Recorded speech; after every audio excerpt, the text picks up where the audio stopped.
This was definitely one of the more creative Nightmare on Elm Street films, but was it any good? I watched Wes Craven's New Nightmare, and I'm going to go over my spoiler-free thoughts, and after that I'll get into my spoiler-filled thoughts. A demonic force has chosen Freddy Krueger as its portal to the real world. Can Heather Langenkamp play the part of Nancy one last time and trap the evil trying to enter our world? I'm glad for anyone who enjoys this film, and while I don't think this is a bad film, I personally didn't enjoy it as much as I was hoping.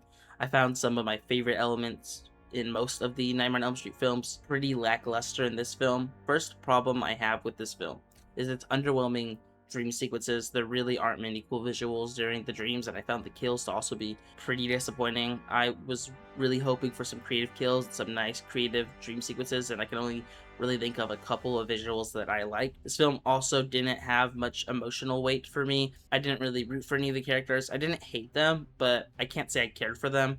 I also just wasn't a big fan of the child's acting in this film, but the actor was just a child, so it's not that big of a deal. I'm not really going to complain too much about that. When watching this film, I never felt very invested. I'm not fully sure why that was the case, but I think it's important to mention I could never get hooked. It was pretty cool, or at least creative, having this film take a meta angle with the main characters playing themselves. I appreciate the film going in different directions from the other films and changing things up a bit, even if I didn't enjoy this film as much as I was hoping. And I was happy to see Lin Shaye have a quick appearance in this film. I love Lin Shaye in Insidious, and I definitely want to watch more movies with her in them, though she is in this movie for probably less than a minute. But when I saw it, I had to show my sister that Lin Shaye's in this film, because me and her have watched the Insidious films. And okay, I'm going to go over my spoiler-filled thoughts, so a big spoiler warning. I like the wife and husband dynamic. More particularly, I like how quickly the husband was willing to stop what he was doing, stop his work, and go back home when he noticed how worried his wife was. I feel like in a lot of other horror movies, he would have stayed at work, been really annoying.